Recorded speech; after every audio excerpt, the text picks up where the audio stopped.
noches. El tema que vamos a presentar hoy es un tema apéndice de los 3 temas anteriores que se han impartido para culminar con esta serie de temas. El tema de hoy va a ser específicamente sobre la Santísima Trinidad, su procedencia o su procesión y su relación. Me gustaría comenzar con una pequeña oración, todos juntos. En el nombre del Padre, del Hijo y del Espíritu Santo. Padre nuestro que estás en el cielo, santificado sea tu nombre. Venga a nosotros tu reino, hágase tu voluntad en la tierra como en el cielo.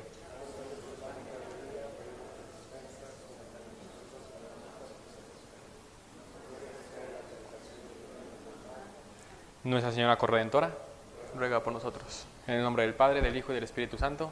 Amén. Bien, en temas anteriores hemos explicado un tanto superficial, no por eso sencillo, la relación entre las 3 divinas personas, especificando un poco el qué es cada quien, ¿no? El día de hoy va a ser un tema tal vez un poquito más denso. En temas anteriores hemos visto cuestiones ad extra, es decir, hacia afuera de la Trinidad, ¿no?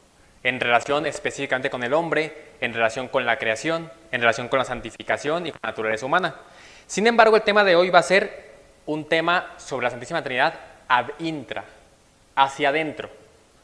La Santísima Trinidad en sí misma, entendida en sí misma. Y esto va a exigir tal vez de pronto un poquito más de esfuerzo, de concentración. Recordemos que sigue siendo misterio, ¿no? Por ello no lo agotamos, entonces pues vamos por pequeños pasitos para irlo entendiendo, ¿vale? En este tema vamos a explicar entonces la procesión de la segunda y de la tercera persona de la Santísima Trinidad a partir de la primera persona, que es el Padre. Sin ignorar, y esto es muy importante para el tema, sin ignorar la procesión del Espíritu Santo respecto del Padre y del Hijo, lo que se le conoce constantemente como filioque, y que en su momento fue ocasión de cisma en el año 1054 con los ortodoxos. Vamos a tocar un poco el tema también. Pues bien, comenzando, habíamos mencionado en temas anteriores cómo el Hijo se identifica como el pensamiento del Padre, ¿no? En tanto que el Padre tiene inteligencia y voluntad, el Padre piensa, y eso que piensa es el Hijo. Sin embargo, no basta con quedarnos ahí, vamos a profundizarlo un poco más. El Padre, siendo Dios, y Dios, el ser más simple, no simple en cuanto a sencillo de entender, sino simple en cuanto a su construcción ontológica, que no tiene ninguna composición, es el ser más simple. Su pensamiento, al ser igual de simple, no es múltiple. Esto se entiende de la siguiente forma. Aquí me gustaría citar al beato Antonio Rosmini, filósofo, sacerdote y teólogo, de los más grandes de los últimos siglos. Las ideas son en Dios de un modo distinto del que resplandecen en nuestra mente. Las ideas en Dios tienen un modo de ser que no es diverso del modo de ser de Dios mismo. Y este es el modo del Verbo divino, que es único, sin distinción alguna real en sí mismo, y Él es el mismo Dios. Pero no resplandecen así las ideas en nuestra mente, es decir, en los hombres. En nuestra mente las ideas son múltiples y no constituyen por sí solas el verbo del hombre. El verbo, o sea, la palabra, implica un juicio, una afirmación, una proposición que termina siempre en la realidad, en donde las ideas puras no hacen conocer más que la posibilidad. Por consiguiente, las ideas se hallan limitadas por la mente humana que las recibe, de modo que no pueden llamarse con la apelación de Dios o del Verbo divino, porque Dios es el ser absoluto al que es necesaria la subsistencia. Vamos a explicar esto. Queda muy en claro, por un lado, que en Dios el pensamiento no es múltiple. En tanto que Dios es consciente de sí mismo en la inteligencia, cuando Dios piensa, fuera de ese pensamiento no queda nada. Pongo un ejemplo, una analogía muy inferior para poder entenderlo. El ser humano dijimos en clases anteriores que piensa discursivamente. Puedo pensar ahorita en algo, en un momento más pienso en otra cosa que le añade información a mi pensamiento anterior, y así constantemente. En Dios no pasa eso. Dios no conoce por temas diferentes. Dios conoce todo en una sola cosa, en un solo pensamiento. Ese pensamiento es un solo verbo, una sola palabra. En griego, un solo logos. Esto implica entonces que todo lo habido y por haber es pensado en Dios en un solo acto. En un solo acto. Todo lo que conocemos, todas las esencias que conocemos, están captadas en una sola esencia, que es la del Hijo. Es decir, el Hijo es el pensamiento del Padre, y en el Hijo el Padre piensa todas las demás cosas. Si nosotros dijéramos, por ejemplo, alguna idea muy universal, ¿no?, como hombre. Si nosotros pensamos en hombre, podemos tener diversas ramificaciones de ese conocimiento, sea el hombre dividido en varón y mujer, sea el hombre como animal racional, sea el hombre como unidad sustancial. Pues cuando Dios piensa, tal cual su pensamiento, su logos, ahí está todo el conocimiento de Dios. Y al ser todo el conocimiento de Dios, tiene todo lo que es Dios. Entonces ese pensamiento se identifica ¿con quién? Con Dios. ¿Es otro Dios? No, es otra persona, en tanto que también tiene inteligencia y voluntad dadas por el Padre. Y a esta segunda persona la llamamos Hijo. Es todo el conocimiento, todo el pensamiento del Padre. Y antes de pasar a la procesión del Espíritu Santo, vamos a especificar cuál es la procesión del Hijo. La procesión del Hijo se conoce como engendración. Engendración. Según Santo Tomás de Aquino, en la Suma Teológica, cuestión 27, artículo 3, menciona que todo lo que engendra, engendra según su naturaleza. Nadie puede engendrar algo distinto de su naturaleza. Entonces, cuando el Padre engendra al Hijo, necesariamente es de naturaleza divina. Y si es de naturaleza divina, necesariamente es eterna. Si no, hablaríamos de una esencia, una naturaleza divina temporal. Y eso es un absurdo, constituye un absurdo. Nada puede ser divino y no eterno. ¿Hasta aquí vamos bien? Bien. Esta procesión de engendración se da por el intelecto de Dios. Y ya hemos dicho muchas veces que en Dios se encuentra intelecto y voluntad. Entonces la procesión del Hijo no se da en la voluntad. La procesión del Hijo se da en el intelecto. En el intelecto. Y a esta procesión la Iglesia llama engendración. En el Espíritu Santo, si bien hay procesión, no hay engendración. Si dijéramos que en el Espíritu Santo hay engendración, necesariamente hablaríamos de dos hijos. Y esto es otro absurdo. Porque si ya dijimos que en Dios no hay pensamiento múltiple, tampoco puede haber dos pensamientos. Por tanto, dos hijos. Entonces, ¿de dónde sale la procesión del Espíritu Santo? La procesión del Espíritu Santo viene por la voluntad del Padre, no por la inteligencia. Pero esto no quiere decir que no lo piensa, sino que no se sustenta el origen de la procesión del Espíritu Santo en la inteligencia del Padre, sino en la voluntad. Esto lo especifica de una manera algo clara el gran teólogo tomista de hace pocas décadas, Garrigou-Lagrange. Él explica la procedencia análogamente al acto del intelecto. Él menciona, el Hijo, la engendración del Hijo, es verbum intellectus, verbo del intelecto, palabra del intelecto, objeto del intelecto. Y presenta una analogía para la voluntad del Padre, en donde reside la procedencia del Espíritu Santo. Y la denomina, para entenderla a la luz de la engendración, pero que no es engendración, verbum amoris o verbum voluntatis. Es decir, una palabra, o mejor dicho, un acto de la voluntad, ya no del intelecto. Ahora bien, la engendración del Hijo no se da en la voluntad, se da en el intelecto. Y la procesión del espíritu se da en la voluntad, no en el intelecto. Y es importante diferenciar eso para diferenciar entonces a las personas. Si dijéramos entonces que la procesión del Hijo se da por el intelecto, perdón, por la voluntad, y también la del espíritu, serían dos espíritus. Y es un absurdo.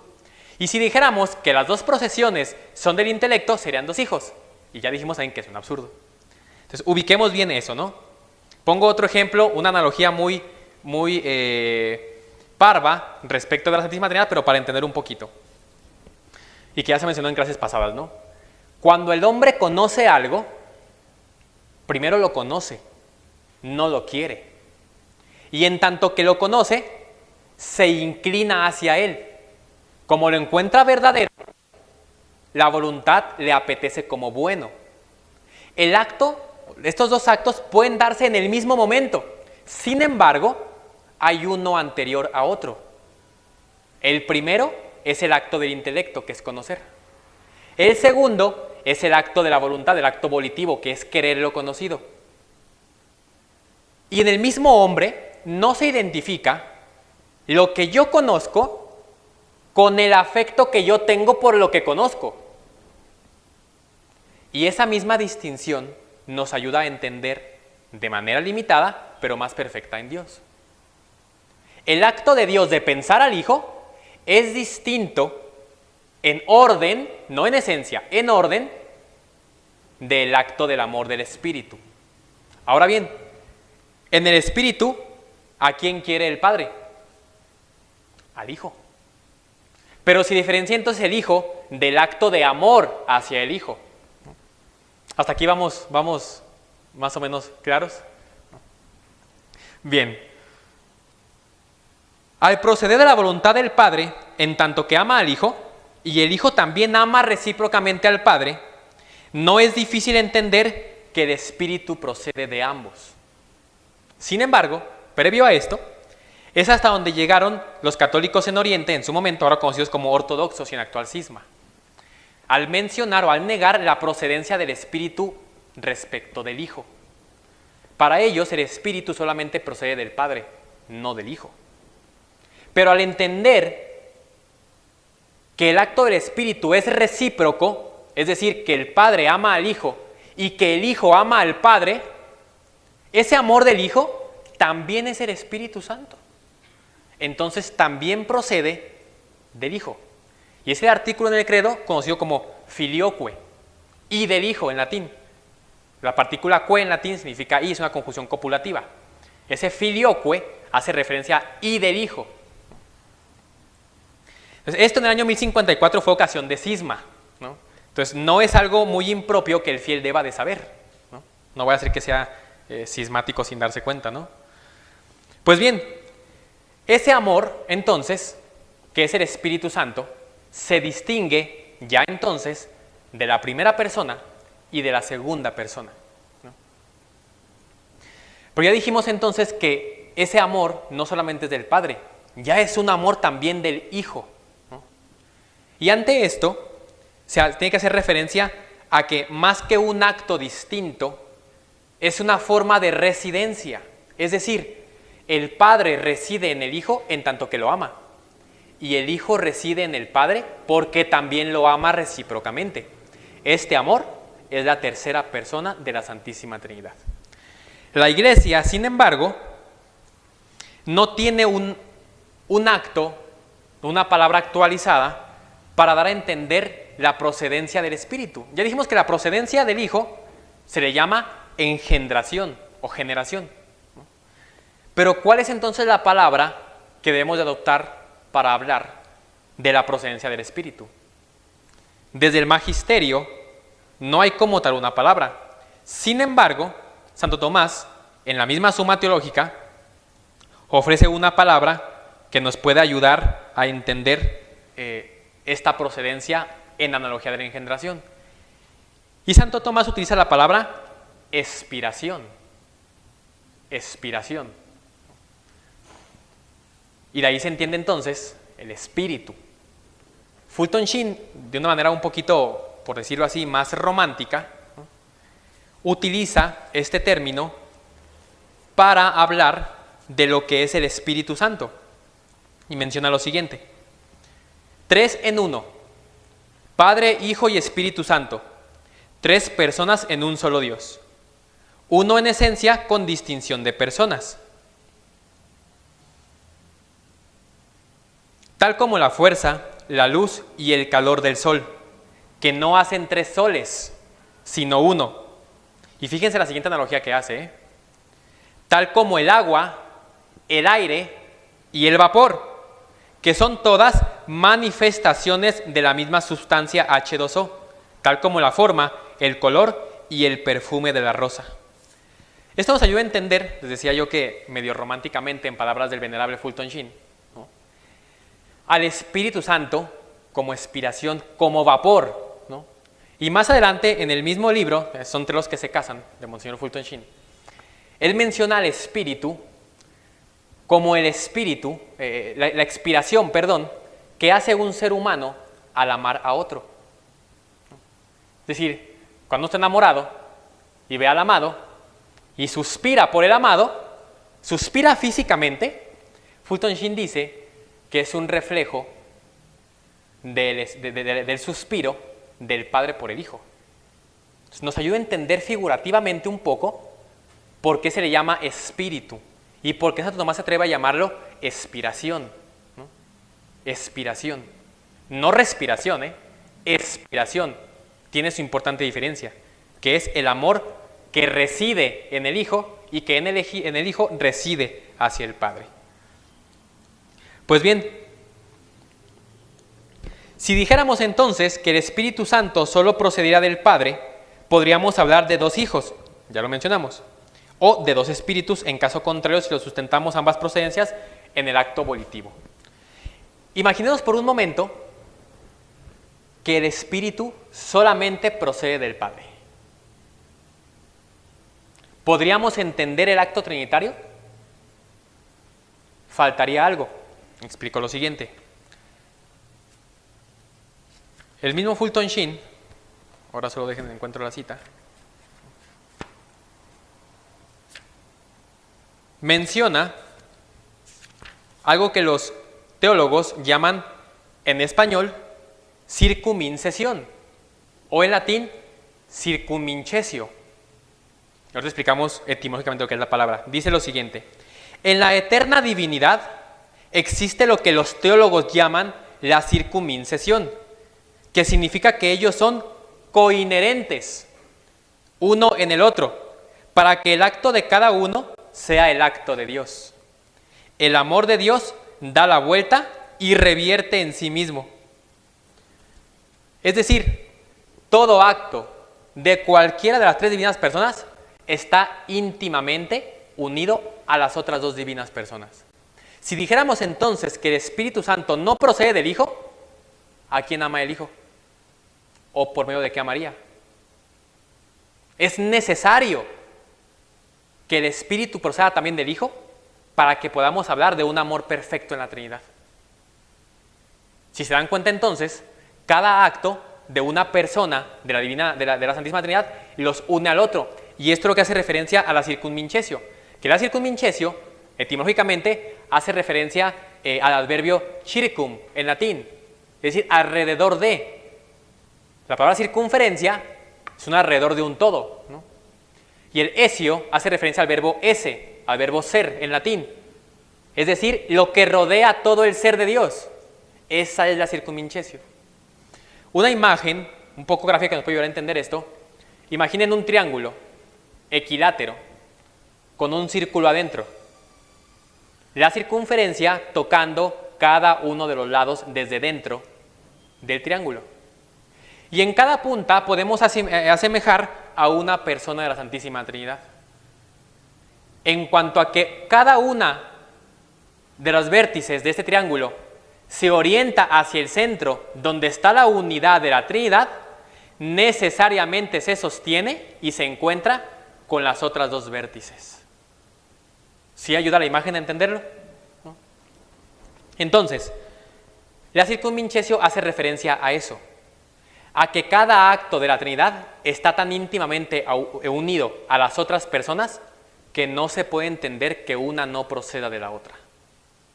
Ahora bien, si hablamos de una procedencia del Hijo respecto del intelecto del Padre, y hablamos de una procedencia del Espíritu respecto de la voluntad del Padre, podríamos preguntarnos, ¿y de dónde procede el Padre? ¿No? Sin embargo, la misma pregunta es un absurdo, porque al ser el Padre, Él es el que engendra. Para esto, desde los primeros siglos de la vida cristiana, Orígenes, por ejemplo, mencionaba el tema de una subordinación, ¿no? Que aunque las tres divinas personas son Dios, hay una procedencia no temporal. Y para cerrar esta parte de la procedencia, antes de pasar a la relación, quisiera especificar esto. Cuando hablamos de procedencia, de que es primero el Padre, luego el Hijo y luego el Espíritu, no hablamos en un proceso temporal. Y esto es lo que muchas veces nos choca en la mente. Queremos estudiar a Dios con conceptos humanos. Cuando decimos que el Hijo y el Espíritu proceden del Padre y el Espíritu de ambos, no hablamos de que en un tiempo el Padre estaba solo en la eternidad y después apareció el Hijo y después el Espíritu Santo en cuestión temporal. No, es una procedencia de orden, de relación. Es decir, en tanto cuanto se relacionan entre ellos. Voy a utilizar un ejemplo que también yo utilicé en la primera charla. Un padre es padre en cuanto que tiene un hijo. Si no, no lo llamaremos padre, ¿cierto? El hijo es hijo en cuanto que tiene padre. Si no, no podríamos llamarlo hijo, ¿cierto? Pero respecto del hijo y del padre, ¿quién es primero? ¿El padre o el hijo? El padre. Aunque en el mismo acto se convirtió en padre y el hijo en hijo, hay una procedencia no temporal, sino de orden ontológico, orden de relación.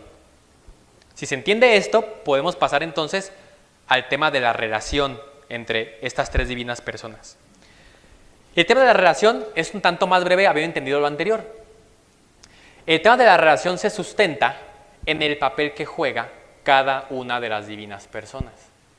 Y esto se opone a una herejía del medievo llamada modalismo. Hubo algunos teólogos herejes que mencionaban que Dios solamente se presentaba de tres modos distintos. No eran tres personas, eran tres modos, como máscaras, ¿no? O que Dios se amaneció con ganas de ser papá hoy y se aparece como padre, ¿no? Y amaneció con ganas de ser hijo y se aparece como hijo, ¿no? Y es una herejía grave, ¿no? Que en su momento estuvo relacionada a la Trinidad tricéfala, que también fue condenada, ¿no?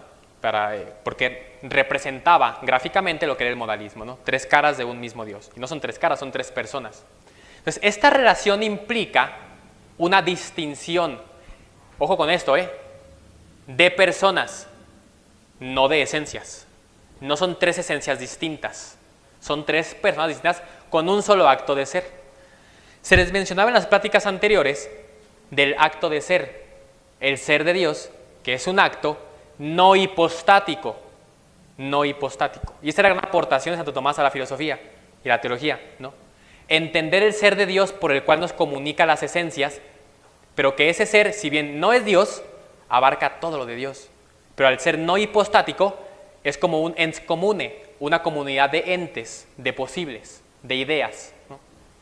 Y de ahí entonces, a través de la entelequía que se mencionaba en la segunda plática, es que existimos. Sin embargo, hablando específicamente de la cuestión ad intra de la Trinidad, nos damos cuenta que si bien en nosotros, como lo menciona Aristóteles en su libro de Metafísica, nuestro principio de individuación pareciera ser la materia. Ejemplo, todos aquí tenemos la naturaleza humana, ¿cierto? Pero no todos somos el mismo humano. Aunque tenemos la misma esencia, ¿qué nos divide? La materia, ¿no? La materia prima. Principio primordial junto con la forma sustancial para entender lo que es el hombre, en Tomás de Aquino. La materia prima es la que nos divide.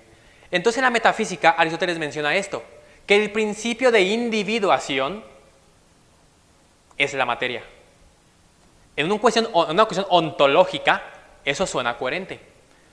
Pero cuando llegamos a Tomás de Aquino, que es una visión metafísica que supera la ontología y el realismo aristotélico, entendemos que el principio de individuación no es de la materia prima.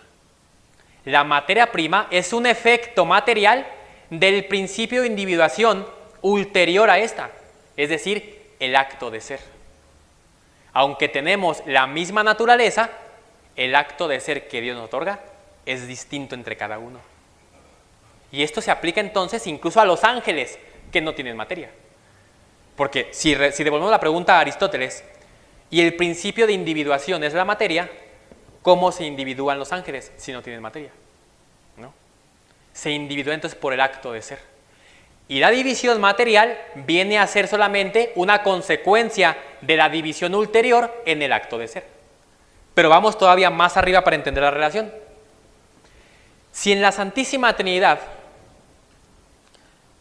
tiene un solo acto de ser, es decir, una sola esencia, ¿cómo entonces se distinguen las tres divinas personas? ¿Cuál es entonces el principio de individuación? La relación. Y ahorita para terminar vamos a sacar la consecuencia religiosa o la consecuencia práctica y virtuosa de esta doctrina. En la Santísima Trinidad tienen una sola naturaleza y no hay materia como para decir que su principio de individuación sea la materia. Entonces el acto de ser, sin embargo, el acto de ser viene de la Trinidad. Entonces tiene que haber en la Trinidad algo ulterior aún al acto de ser que los diferencia. Y esto es la relación ontológica que juegan entre sí las tres divinas personas. Es decir, que Dios desde la eternidad se ha pensado en estas tres divinas personas. Se manifiesta en tres divinas personas, no en tres modos. Si dijéramos tres modos, es la misma persona.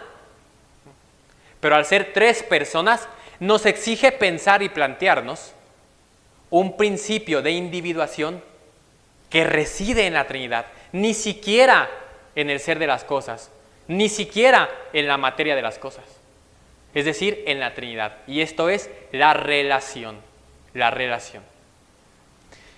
Leibniz, filósofo racionalista, en las puertas finales del medievo, menciona algo en su doctrina que pareciera ser medianamente rescatable para entender esto.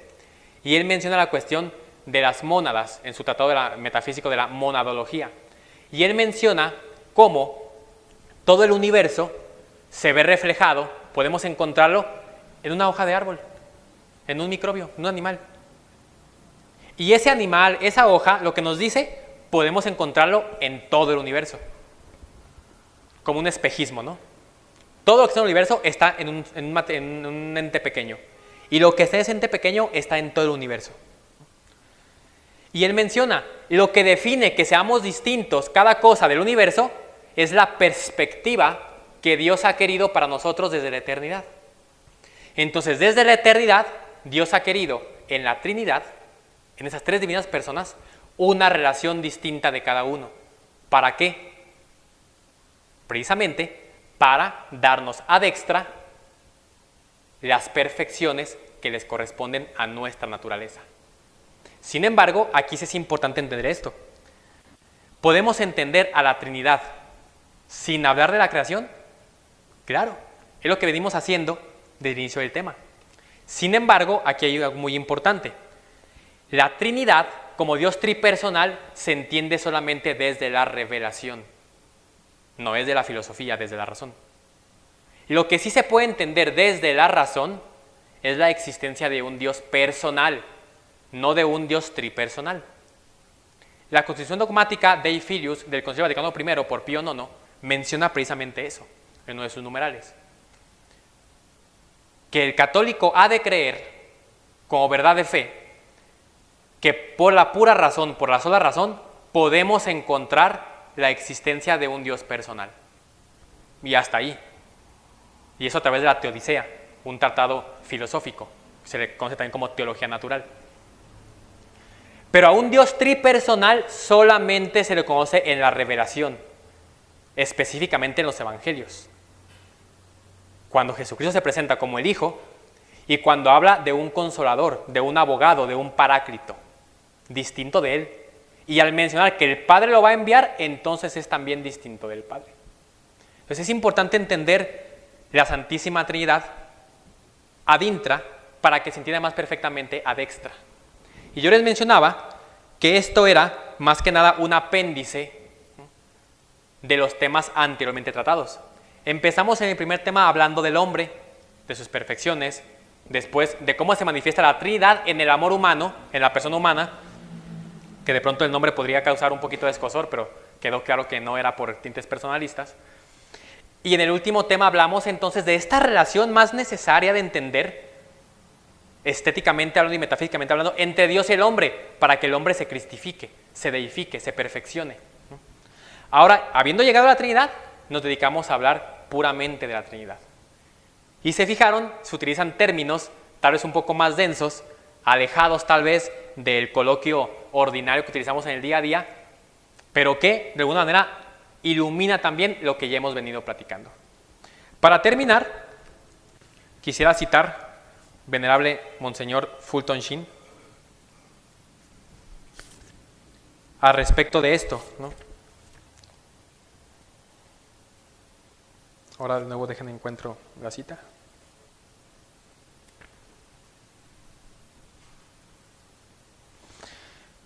Sagrada Trinidad, el más único, Padre no procreado. Cada hijo procreado ha recibido de ambos el aliento. Habéis sido, sois, seréis, benditos tres en uno y uno en tres. Incomprensibles por vuestra inalcanzable altura, inadvertidos por vuestra excesiva luz. Deja muy en claro Monseñor Fulton Sheen la procedencia, el papel de cada uno y la incapacidad de la razón para entenderlos solo a la luz de la revelación. Se fijan, el tema fue más breve porque solamente era apéndice, ya hemos venido viéndolo desde antes. Y pues con eso termina. Si alguien tiene alguna pregunta, aclaración, profundización, con gusto podemos. Nada más un comentario, pues agradecerte por este tema, y tienes razón, es un tema muy elevado, ¿no? Y hay conceptos que se nos escapan, ¿no? A todos, y que a lo mejor creemos entenderlos, pero poco los entendemos. Pero eso es para todos, y a veces hoy tenemos un entendimiento o como una noción de que a los fieles no se les tiene que hablar de estas cosas elevadas y que eso es para los teólogos y todo eso, pero nos olvidamos que los fieles también pueden pensar, ¿no? O sea, y que los fieles tienen la capacidad de conocer, y están hechos para conocer y amar a Dios y a Dios Trino. Y que ni siquiera los grandes teólogos entienden estos temas. ¿Por qué? Porque, como bien decías al principio, la Trinidad nadie la puede comprender. Simplemente estamos tratando de esbozar los elementos que nos da la tradición y pues la Iglesia, ¿no? Entonces, te agradezco mucho que hables de estos temas, y Dios quiera que con la repetición vayan tomando pues fuerza y raíz en el pensamiento de los fieles, para que puedan apreciar y conocer mejor a nuestro Dios uno y trino. Muchas gracias, Ángel. Gracias, Padre. Complementando un poquito lo que menciona el Padre, precisamente, si bien no podemos comprender y hacemos un esfuerzo intelectual por captar los conceptos, por entender la realidad trinitaria, más allá de eso, y superando todavía esto, me pongo a pensar, justo hace rato que preparaba nuevamente el tema, y mientras escribía, no sé si los había compartido, pero los 3 temas anteriores son 3 capítulos de mi tesina filosófica. Entonces, mientras fue toda esa preparación, uno se da cuenta, o uno se pregunta, al entender el amor trinitario y al darnos cuenta que en la redención Dios nos ofrece participar de la Trinidad, entendiendo esto, ¿quién no quisiera participar de la Trinidad? Entonces, más allá de llenar el cerebro, el intelecto, que claro que es importante, es permitir entre los fieles que se encienda el corazón para querer participar del amor trinitario. Sí. San Patricio, para explicar la Trinidad en Europa del Norte, antes o más bien buscando la conversión de los herejes celtas, ¿no? en esa parte norte de Europa, explicaba la Trinidad, hace una analogía, y una analogía respecto a la Trinidad y respecto de Dios siempre va a ser limitada, ¿no? Pero utilizaba un trébol, que era una hoja, una planta muy simbólica en aquellos lugares. Entonces tomaba el trébol y mencionaba que era una sola hoja, una sola planta, un solo objeto, por así decirlo. Sin embargo, tenía 3 círculos, como 3 pétalos, ¿no? Entonces, cada uno era una persona, pero no se separaba del tallo, que es la naturaleza. Entonces, si bien limitada la analogía de San Patricio, muy buena para entender una realidad superior a la razón humana, ¿no? Como desde cositas pequeñas los santos sabían explicar este tipo de cosas, ¿no? Entonces, él utilizó el trébol, una sola hoja, 3 círculos, 3 pétalos, pero que nunca se separan de un solo tallo, que es su naturaleza. Nada más un comentario, otra vez aquí, un comentario acerca de del cisma. Entonces estaba platicando con un sacerdote cismático, griego, y entonces, y es lo que yo aprendí también en mis clases, ¿no? Entonces, creemos lo mismo. El problema fue, entonces creemos en un Dios trino, creemos en las mismas procesiones, y la procesión del el Hijo del Padre y el Espíritu del Padre y del Hijo como un solo principio, ¿no?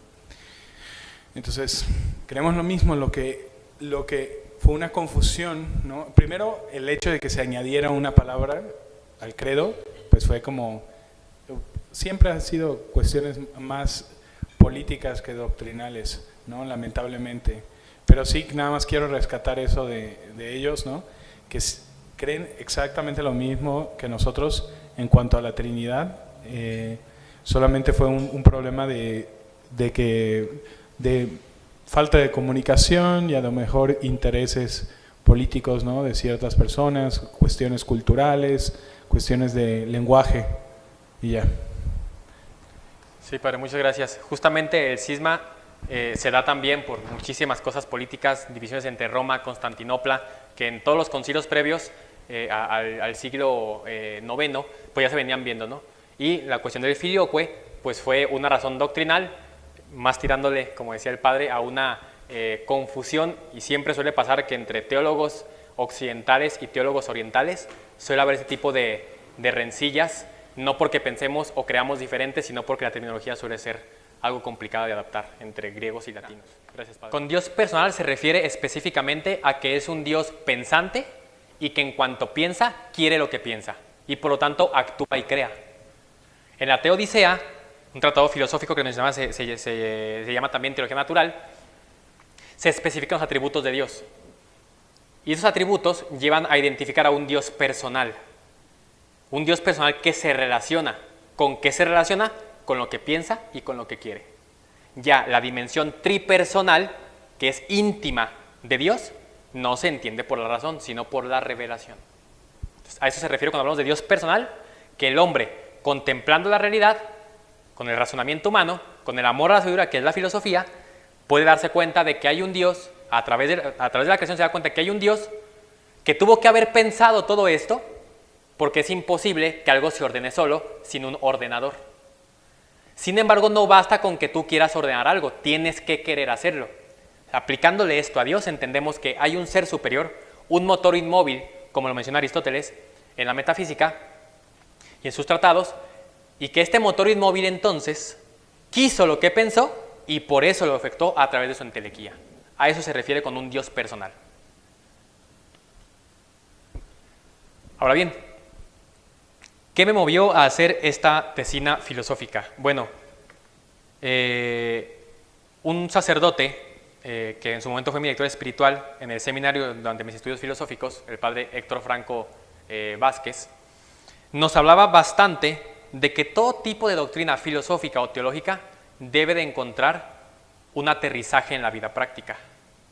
Por aquellos tiempos, su servidor pasaba por una cierta crisis, ¿no?